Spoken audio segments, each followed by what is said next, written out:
We continue Sports Talk Live here on Comcast SportsNet, and I am honored to welcome Ronnie Fields. And Thatcher came into the studio. Brand new documentary coming out on Ronnie's life. But I have known you since you were in the 6th or 7th grade. Yeah. And privileged to watch you play. I've told a lot of people, you're the most talented player I have ever seen. And now you're out telling your story. Tell us a little bit about Ronnie Fields, because people wonder, where's he been? Well, you know, like I said, I still was able to continue my career playing. I mean, and to get away, you know, especially out of the city of being, you know, like you said, so, you know, put so far up on the pedestal in terms of some of the things I accomplished. To get away from a lot of those things that transpired, playing in other countries, got a chance to learn not just about other things in life, but myself as well. So traveling I played for 17 seasons. You know, one, the fact that, I didn't play anymore after that, but I still was able to continue my career just playing in other countries and stuff. You knew about the story because it was a legend. I mean, I grew up here. The legend of Ronnie Fields was unbelievable. And then you call and say, I'm doing a documentary. What was the motivation? Well, David, you know, growing up here in the Chicagoland area, I was in 7th and 8th grade when Ronnie was a junior and senior in high school. And even living out in the suburbs, you know, my dad would drive me and my friends in to watch his games. And I think everyone can agree, Ronnie really brought the whole area together to watch his games, whether it was downtown in the city or out at Northwestern or at Hoops in the Loop. And when I met Ronnie, I was kind of like, you know, Ronnie, like you just said, what's happened? And then when we started talking more, it became, you know, what was it like to be Ronnie Fields at that time? And then how do you bounce back from that situation? And in talking with him more, it became evident he was at peace with everything that had happened. And he didn't look at it as, I didn't live up to these expectations that maybe people had for me when I was 16, 17 years old. But it's, I'm blessed enough to be able to walk, first of all, because of the seriousness of the accident, but also play basketball for 15 years. So it was really an interesting way to look at Ronnie's career that maybe a lot of people don't look at it that way. When you went through the car accident, I remember visiting with you in the hospital. You actually, I don't know if people realize this, you told me this in the hospital, the accident happens. You have a neck injury that ended up, they put a halo on, they did major surgery, weren't sure if you were ever going to walk again, they didn't know how everything would turn out. You climbed out of that car through the back broken window, I believe, is that correct? Yeah.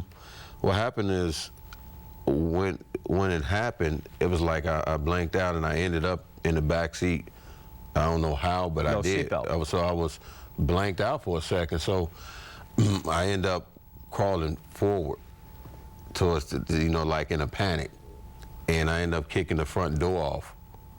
You know what I mean, to get out of the car, and I realized that I had fractured, you know, that many bones in my neck, and at that time it was just like in a state of shock more, not realizing how severe I was really hurt. One wrong move, I could have been paralyzed forever, as you know, the doctor was saying. And fortunate, I was two men. You know, I would like to thank today if if they watching, but they was able to secure me.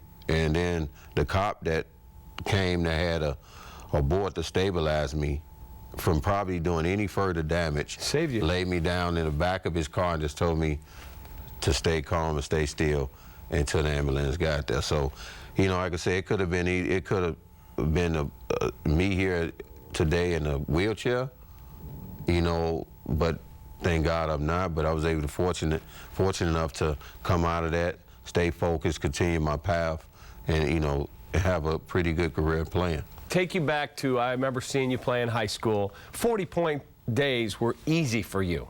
Oh, yeah. You could dunk as well as Michael Jordan or any of them. People watching at home go, really? You had a higher vertical than Michael Jordan. I mean, it was ridiculous. Well, what was it like being you? In high school, like I said, at that time, and like I said, just being young and being able to experience and do so many different things at that level that, you know, guys in the NBA was doing at that time, but just from the, you know, the crowd, the support, the fans playing in sold out arenas.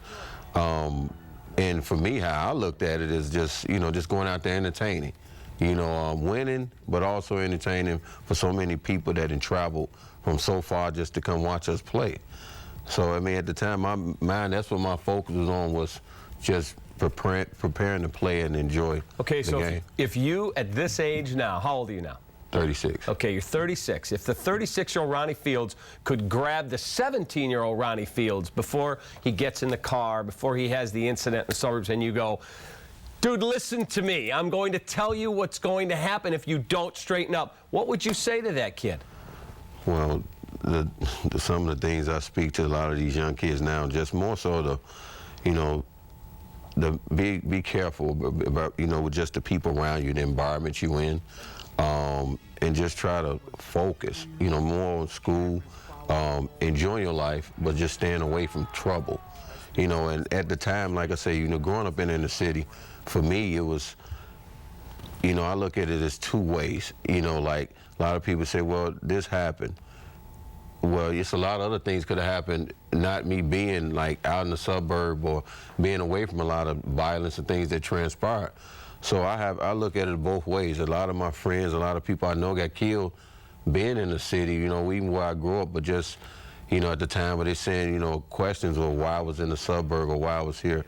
Well, living out there, kept me away from a lot of things I could have been involved in, and you probably wouldn't have Ronnie here today or me to be the basketball player that I turned out to be because of so many gangs and other things that was going on that was tempting for a young man at that time to sell drugs, to try to do anything he can to get shoes or whatever he needed to get. So you were insulated. Yeah, so I mean, I made some mistakes, but it could have been much more worse than it turned out to be when I was younger. What did you learn about him that you went, wow, I remember watching him, I did not know all that? I think it's just the overall effect that Ronnie had on people. Crazy. Because Ronnie represented this hope in the city that, he was going to make it. And when he didn't, so many people, though, maybe they didn't necessarily write him off, but they kind of forgot about him. But now that people see where he's at in his life, he's really like a motivational factor in a lot of people's lives. Just not in the way everyone thought. Yeah. Exactly. And I think that's something that people will take away from this, that, whether it's sports or real life, you can bounce back from these situations. And I think that was something I definitely took away from it when you watch it. And, we have these visions of Ronnie when he was 16, 17 years old. We don't realize, like, that was that long ago. Like, this is present day. It's crazy. But people still remember that like it was yesterday. And I think in walking, just being with Ronnie, how many people ask him about it every day? Every day he's asked the same questions about stuff that happened so long ago. And I don't know how many people would be able to take that. And Ronnie, he answers the questions. He's very polite with people. He, is there to talk with them if they need to talk about anything they need personally, And I think that kind of is definitely communicated throughout the documentary. Unbelievable. Ronnie, God bless you. Thank you. Hero. Wonderful young man. Thanks for having me. The memories are still burned in my brain. Oh, no, it's like I said, it's people like he said, you still, to this day. And this is crazy. Even when I was playing in other countries, that was also talked about. I mean, even when I went to Greece, I was in Turkey, like Venezuela. In Venezuela, they used to have a big old screen showing every highlight from high school before I walked out. Crazy. So, it was... You're a legend. Yeah, a lot of people didn't realize, like I tell them, the impact, not only just here, but it had abroad in places I played. Well, I'm proud of how you turned out. Thank you. You got it. You dealt with some stuff, and you've turned out really well. Good luck coaching at Fenwick now.